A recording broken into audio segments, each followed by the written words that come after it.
hari menghina, memfitnah, capek. Kita perang aja deh. Kita perang aja. Saya siap untuk kobarkan perang melawan mereka dengan backingnya sudah. Akan beri komando kepada umat Islam. Ayo kita selesaikan dengan cara kita. Takbir. Sekali lagi kalau memang ya terpaksa harus perang, harus bunuh-bunuhan. Ya memang kalau memakai hukum fikih klasik itu ya sebenarnya karena Habib itu menipu umat Rasulullah, mengaku-ngaku keturunan Rasulullah padahal bukan. Mereka lah yang merusak Pancasila, yang mau merobohkan Pancasila dan Bhinneka Tunggal Ika. Nah, hukum membunuh orang seperti itu apalagi dalam keadaan perang itu ya hukumnya wajib. Darah mereka itu halal. Saya merasa resah dengan fenomena ini begitu. Ya. Jika kalian betul-betul adalah keturunan sang Nabi Muhammad, segala penghormatan yang kami berikan itu menjadi wajar, layak. Tapi jika tidak, maka kami anak-anak Nusantara ini yang menghormati kalian itu dapat dikatakan korban penipuan, korban pengibulan, kan begitu. Jadi saya Kristianto Yen Oni, putra Nusantara asli, pemerhati bangsa, saya mendukung para kiai, ulama-ulama Nusantara untuk mendorong pembuktian nasab. Daripada kita perang-perang begitu seperti kata beliau itu mau nantang perang monyet-monyet, lebih baik kita perang argumentasi, perang epistemologis. Bagaimana nasab Balawi yang sudah putus ini dipertanggungjawabkan oleh mereka di hadapan publik. Iya. Nah, saya menunggu itu. Mampukah mereka membela nasab mereka yang terbukti palsu? Jangan sampai habaib dipecah belah dengan ulama lokal. Jangan sampai habaib diadu domba dengan pemerintah. Jangan sampai pemerintah dipaksa membenci habaib. Persoalan nasab kembali ramai di tengah umat. Bahkan semakin tegang antara kubu Habib Rizik Syihab dengan kubu Kiai Imaduddin. Kubu Habib Rizik tampaknya sudah tak bisa menahan diri. Ia secara terang-terangan menantang kubu Kiai Imad dan Gus Fuad untuk perang. Hal itu direspon balik oleh Gus Fuad dan Kiai Imaduddin. Gus Fuad mengutip sebuah pandangan bahwa Habib Rizik dan Habib Bahar sudah mestinya dibunuh karena dinilai merusak. Merespon kegaduhan ini, Istana melalui Menteri ATR BPN yaitu Yusron Wahid meminta agar kelompok yang mempersoalkan kelompok Ba'alwi ini untuk tidak membenturkan ulama lokal dengan para habaib dan jangan memaksa pemerintah untuk membenci para habib, kata Yusron Wahid. Hal ini dikatakan Nusron Wahid untuk meredakan polemik persoalan nasab Ba'alwi yang masih berkembang di tengah masyarakat, terutama di kalangan umat muslim. Dari berbagai macam narasi yang dibuat seakan-akan bahwa saya tidak berani berdebat, itu sebenarnya adalah sebuah framing-framing yang menurut saya tidak perlu untuk ditanggapi. Karena memang saya menunggu. Jadi kalau apabila pihak Rizik Syihab ketika ditantang oleh Kiai dari Bogor, Guslim, daripada kita perang-perang begitu seperti kata beliau itu mau nantang perang monyet-monyet, lebih baik kita perang argumentasi, perang epistemologis. Bagaimana nasab Balawi yang sudah putus ini dipertanggungjawabkan oleh mereka di hadapan publik. Nah, saya menunggu itu. Mampukah mereka membela nasab mereka yang terbukti palsu? Menurut kajian epistemologis saya, berdasarkan penelitian kitab-kitab nasab dan kitab-kitab sejarah, yang bukan hanya nasabnya itu palsu, tetapi nama-nama yang disebut sebagai leluhur mereka itu ya, juga terbukti sebagai leluhur yang fiktif. Iya, iya. Kan ini kan luar biasa. Tetapi ini akademis, berdasarkan dalil dan referensi yang jelas. Mampukah Rizik Syihab untuk menyampaikan kepada masyarakat antitesis tentang tesis saya tersebut? Iya, iya. Jadi saya sekali lagi menyampaikan sebuah apresiasi yang tiada terhingga untuk Gus Lim, kiai kita dari Bogor. Apabila betul dari pihak Rizik Syihab itu menerima tantangan dari Gus Lim itu, insya Allah saya akan datang. Siap Kiai Mad ya? Siap. Iya. Kita sudah memiliki preseden terhadap gaya Balawi dari buku-buku kitab-kitab yang kita baca di dalam sejarah Balawi, bahwa sejak dulu gaya-gaya mereka itu tidaklah terlampau berbeda dengan gaya zaman sekarang. Oke. Bagaimana skandal ilmiah yang dibuat oleh Ali Asakran yang menyebut nama ulama-ulama sebelumnya, yang banyak sekali dalam kitabnya Al-Burqatul Musyiqqah, bahwa nasab mereka sebagai seorang sayyid itu sudah dilegitimasi oleh ulama-ulama masa lalu, dan disebutkan di situ oleh Ali Asakran nama-nama ulama. Ternyata ketika kita verifikasi dari kitab-kitab ulama-ulama tersebut, maka ulama tersebut sama sekali tidak menyebutkan itu. Iya, iya. Nah, tetapi mereka rajin sekali, Kang Mas Yusuf, membuat buku dan membuat kitab-kitab. Ada 27 kitab minimal dari masa lalu sebelum ada bab nasab ini, yang menyatakan atau menghimpun pendapat-pendapat mereka tentang bahwa nasab mereka itu sahih. Jadi sebenarnya mereka itu sejak lama meragukan nasabnya mereka sendiri, sehingga dengan itu mereka memerlukan sebuah penguatan terus-menerus tiada henti sampai hari ini terbongkar selama 550 tahun dari 895 sampai 2022-2023 itu 550 tahun kebohongan kedustaan nasab mereka, yang sebelumnya mereka mengaku 895, dari 345 juga adalah 550 tahun. Jadi 550 tahun mereka mengaku dari mulai 895 sampai hari ini, dan yang diaku itu adalah orang yang wafat 550 tahun tanpa ada bukti sama sekali secara empiris, secara epistemologis, dan secara kitab nasab.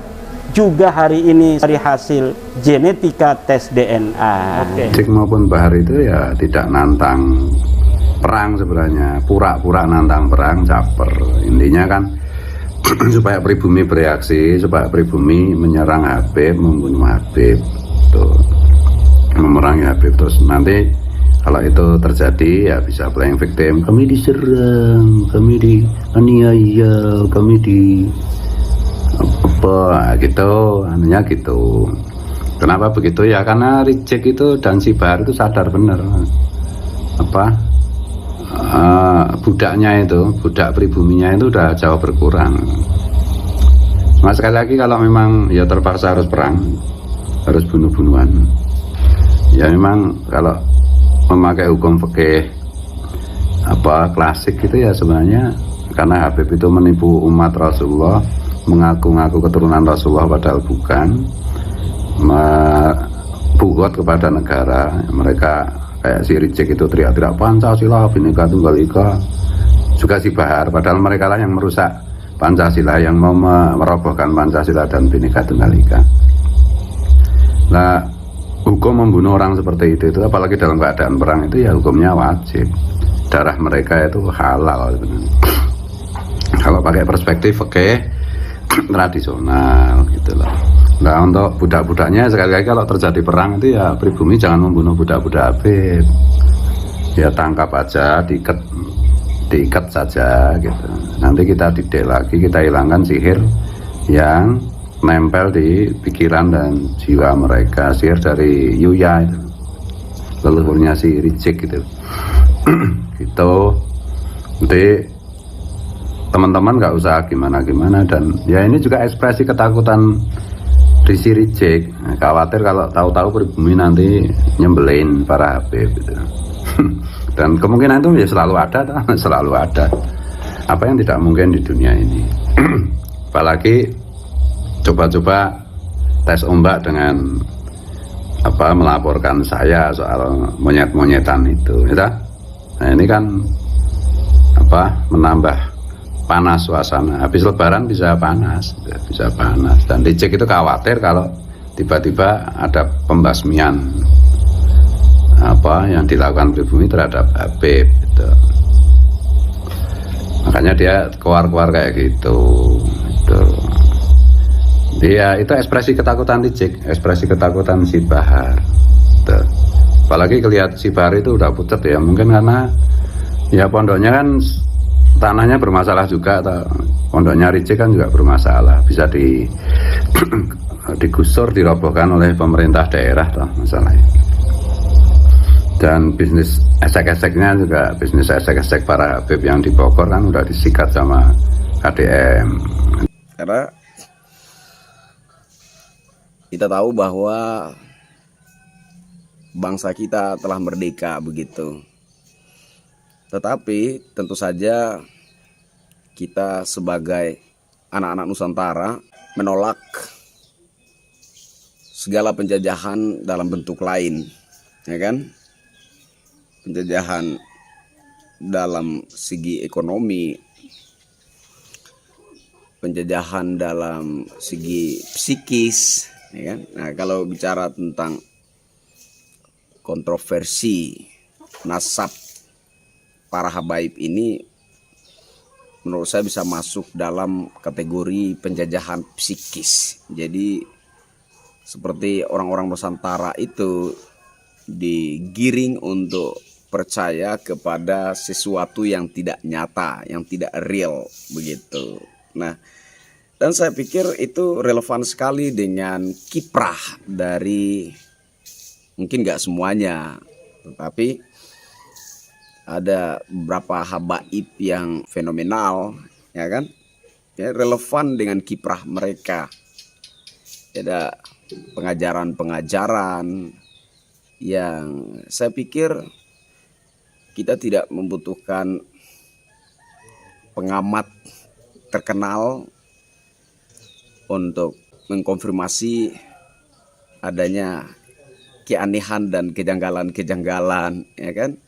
Yang saya pikir tidak berlebihan kalau saya menganggap itu adalah hasil daripada halusinasi gitu ya. Jadi saya mendukung para kiai ulama Nusantara dalam hal polemik kontroversi nasab para habaib ini.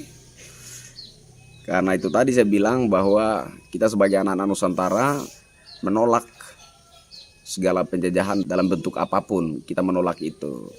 Orang-orang Nusantara tidak boleh terjajah. Ya, cukuplah sudah Belanda menjajah bangsa Indonesia. Cukuplah sudah bangsa Indonesia dijajah oleh Jepang gitu. Jangan lagi ada penjajahan dalam bentuk lain. Jangan. Nah, saya pikir ke depan pemerintah kita, negara kita akan berjuang untuk melawan, mengatasi penjajahan dalam segi ekonomi, tetapi juga para kiai ulama Nusantara harus berjuang untuk melawan penjajahan psikis, begitu istilah saya. Dari kiprah beberapa habaib yang fenomenal, ya, saya memandangnya itu penjajahan psikis ya. Ada banyak hal yang menurut saya itu secara logika maupun secara hati nurani itu sulit untuk diterima gitu. Seperti tidak boleh bersujud kepada orang tua atau sesepuh dan lain sebagainya. Sujud itu hanya kepada Tuhan, kepada Allah gitu kan. Anehnya mereka sendiri menerima ketika ada santri yang sujud, ya kan, cium tangan bahkan cium kaki mereka. Loh, ini jadi tidak relevan dengan ajaran bahwa tidak boleh sujud kepada manusia siapapun juga kecuali kepada Tuhan Sang Pencipta. Tidak relevan. Tidak boleh sujud kepada orang tua, tidak boleh sujud kepada para kiai, sujud hanya kepada Tuhan Sang Pencipta.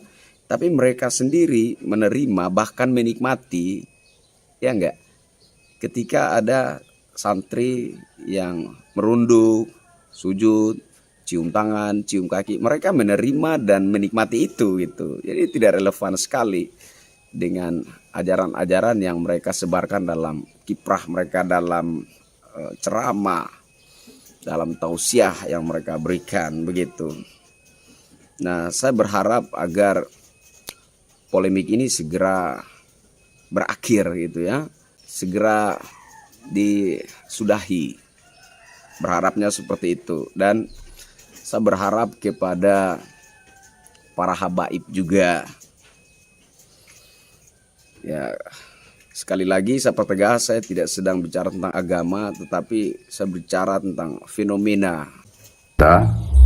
Ini saya nunggu karena ada isu-isu berita-berita burung bahwa ada beberapa oknum kapib itu ya punya pabrik narkoba nggak tahu di mana, di Jawa Barat apa di Jawa Tengah itu.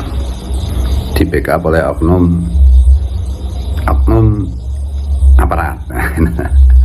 Ya kita lihat aja nanti gitu ya. Jadi sudah cek, saya nasihat kedua ini udah cek, udah ngaku aja kamu bukan keturunan Nabi di depan publik, berhenti memprovokasi orang. Memang reject sama si Bahar itu kan, kalau ngomongnya provokasi terus dan membolak-balikkan fakta dan kenyataan.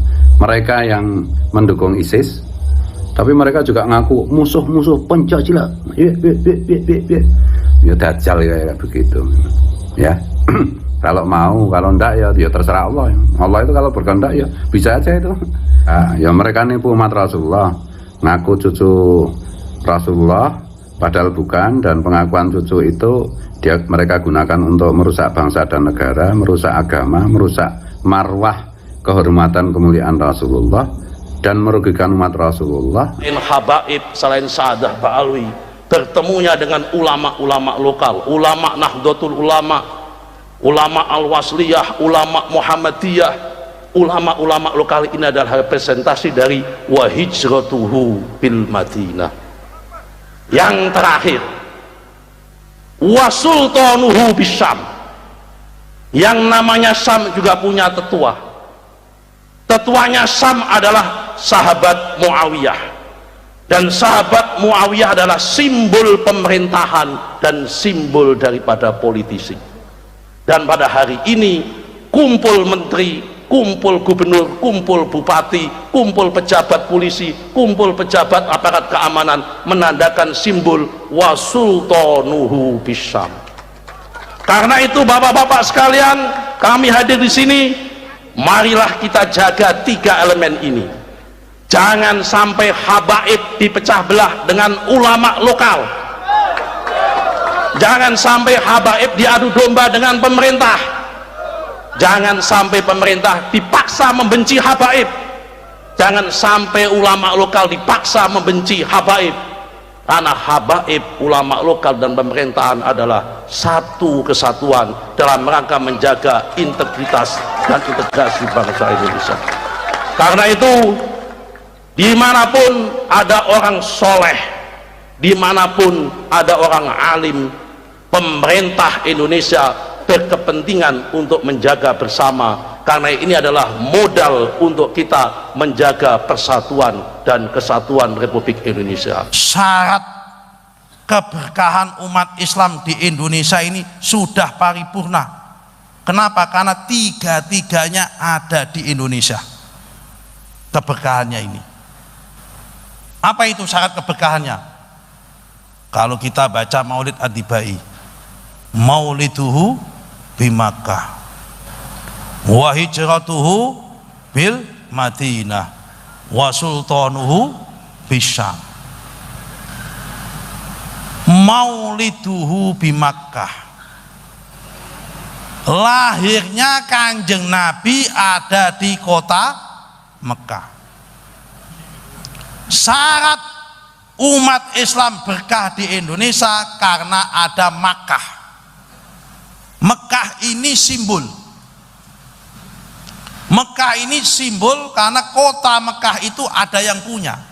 Setiap kota mesti ono pundene, ono danyangi. Pundene kota Kudus itu Sunan Mbah Ja'far Shadiq. Sundene wong Mejobo Mbah Suryo. Sundene wong Colo Mbah Sunan. Pundene wong Demak Sunan Kalijogo. Sundene wong Jepara Ratu Kalinyamatan Sultan Hadirin. Pundene wong Pati Pangeran Praglopati. Pundene wong Kajen Mbah Mutamakin. Ngoten kan? Pundene kota Mekah niku Bani Hashim. Ning Indonesia bertebaran Bani Hashim. Sinten niku Bani Hashimnya? Sa'adah Ba'alwi, para sayyid, para habaib sing sekarang lagi diragukan oleh Imaduddin sambungan nasabnya.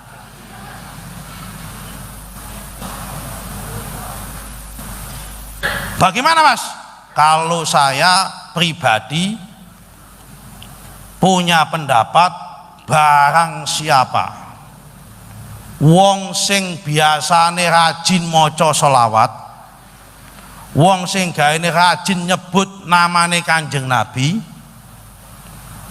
wong sing biasa rajin melafalkan kalimat Nabi, sing biasa nyebut Kanjeng Nabi, sing biasa mencintai Kanjeng Nabi, sing biasa merindukan Kanjeng Nabi, insya Allah orang itu dicintai dan dirindukan oleh Kanjeng Nabi.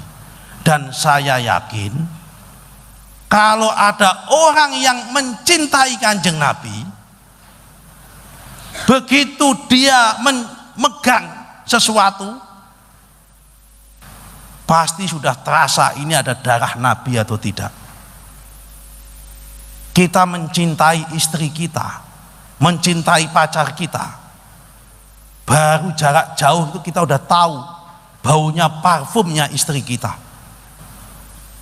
Mosok saiki ngaku mencintai Kanjeng Nabi, tapi tidak bisa merasakan di mana di situ ada baunya darahnya Rasulullah Shallallahu Alaihi Wasallam.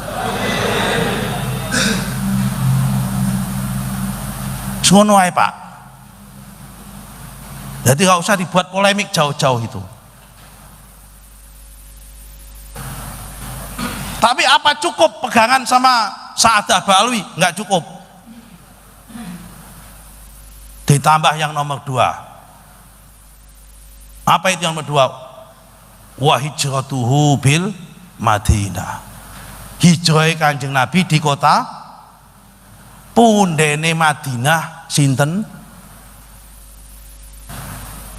Pundene Madinah sinten?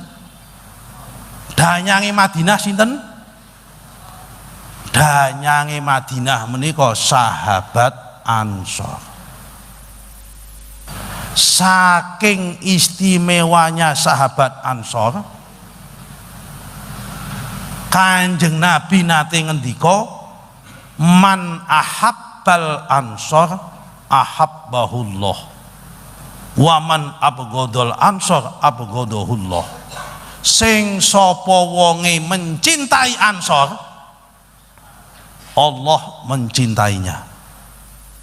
Sing sapa wonge membenci Ansor, Allah membencinya. Muncul pertanyaan, Pak, ini GP Ansor apa GP sahabat sing Ansor biyen Pak iki Pak? Sudah tidak ada sahabat Ansor, diganti tabiin. Sudah tidak ada tabiin, diganti ulama-ulama Nabawi, ulama-ulama Al-Madani. Ulama-ulama Al-Madani membikin fatwa kumpul dalam Majmu' Fatawa Al-Madani. Di situ diterangkan, man a'ana wa a'azza wa nasoro ala dinillahi fahuwa ansor ila yaumil qiyamah. Sing sapa wonge menolong, memuliakan dan membantu perjuangan agama Allah, maka orang tersebut disebut ansor sampai hari kiamat. Saya merasa resah dengan fenomena ini begitu. Ya.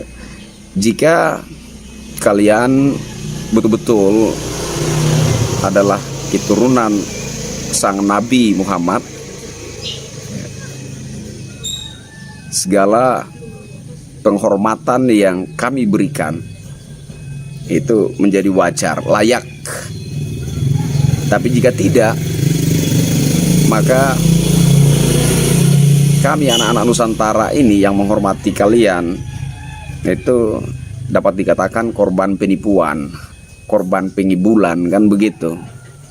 Jadi jika ada cara untuk membuktikan bahwa kalian itu memang benar-benar nasabnya itu tersambung kepada sang Nabi Muhammad, kenapa tidak gitu? Kenapa tidak diambil? Kenapa tidak dilakukan begitu? Jika kalian betul-betul adalah keturunan sang Nabi Muhammad yang nasabnya tersambung kepada sang Nabi Muhammad, ya buktikan gitu. Ketika ada cara untuk membuktikan itu gitu, nggak perlu khawatir gitu. Jangan berpikir bahwa kami nantinya tidak menghormati kalian lagi, nggak begitu. Meskipun tidak terbukti bahwa nasab kalian itu tersambung dengan sang Nabi Muhammad, kami tetap menghormati kalian sebagai tokoh agama. Ya, saya secara pribadi meskipun saya non muslim, tetapi saya tetap menghormati para tokoh agama. Tokoh agama manapun tetap saya hormati. Karena begitulah adab Nusantara begitu. Kami diajari oleh leluhur kami, oleh orang tua kami untuk menghormati tokoh-tokoh agama, tokoh adat, tokoh masyarakat. Kami diajari untuk menghormati itu. Jadi nggak perlu cemas, nggak perlu khawatir bahwa apabila itu tidak terbukti, kami tidak akan lagi menghormati kalian. Jangan cemaskan itu, kami pasti menghormati kalian, tetap akan menghormati kalian. Hanya saja kami membutuhkan pembuktian itu agar supaya penghormatan yang kami berikan terhadap kalian itu menjadi sah. Saya belakangan ini suka melihat-lihat jejak digital, ajaran-ajarannya, ceramah-ceramahnya menurut saya kontroversi ya. Apabila ini dibiarkan, maka saya melihat ini kepastian ya, penjajahan psikis yang ujung-ujungnya akan membuat kami orang asli Nusantara ini akan memiliki mental budak. Ya enggak? Kami akan merasa budak dan minta maaf, kalian itu bak tuan yang wajib untuk kami pertuankan begitu. Mandang kalian sebagai golongan yang istimewa, mandang kalian sebagai yang paling layak untuk kami hormati. Sementara kami orang Nusantara sendiri merasa seperti golongan yang lebih rendah kastanya, lebih rendah harkat dan martabatnya ketimbang kalian.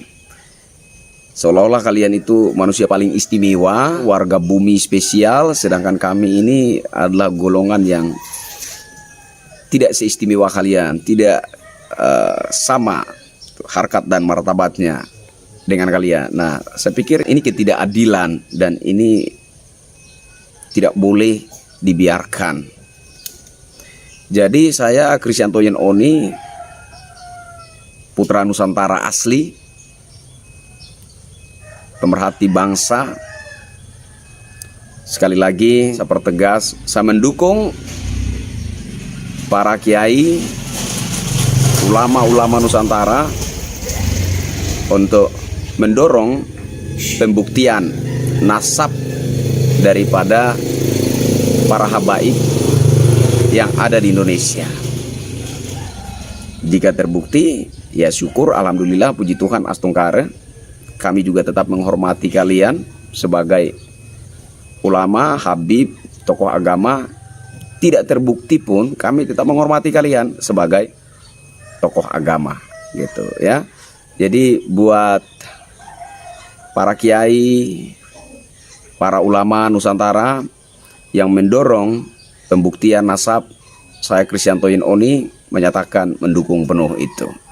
Ini penting agar supaya kita anak-anak Nusantara asli tidak kemudian merasa rendah diri, tidak kemudian merasa kecil, rendah, ya, merasa bahwa kita bukanlah golongan yang istimewa, kemudian melihat para habaib fenomenal itu bak tuan yang wajib untuk kita pertuankan. Ini tidak boleh, ya, kondisi seperti ini tidak boleh kita wariskan untuk generasi penerus bangsa, anak-anak dan cucu-cucu kita ke depan.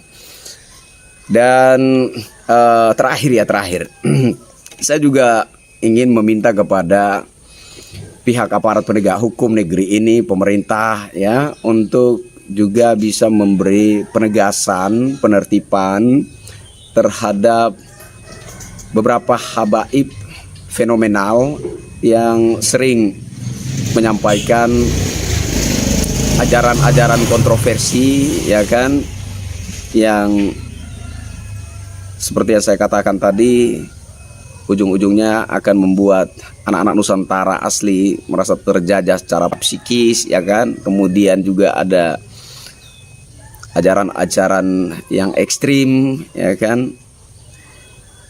Ada ajaran-ajaran yang bisa kemudian menimbulkan benturan, ya, permusuhan antar sesama anak Nusantara sendiri, kan. Saya minta kepada pihak aparat penegak hukum, pemerintah, pihak-pihak yang bertanggung jawab atas keamanan dan ketertiban negara ini untuk bisa memberi penegasan, penertiban terhadap ini semua, agar seluruh bangsa Indonesia ini merasakan adanya kesetaraan, tidak kemudian memandang golongan tertentu sebagai golongan yang paling tinggi kastanya, tinggi derajatnya daripada kita orang-orang Nusantara asli sendiri. Begitu, saya kira sekian yang ingin saya sampaikan kali ini. Mohon maaf untuk pihak-pihak yang mungkin tersinggung dengan apa yang saya sampaikan ini, tapi saya pikir ini penting untuk ada satu penegasan terhadap kami orang Nusantara asli, ya, ada satu penegasan status, ada satu penegasan harkat dan martabat terhadap kami, bahwasanya kami juga adalah manusia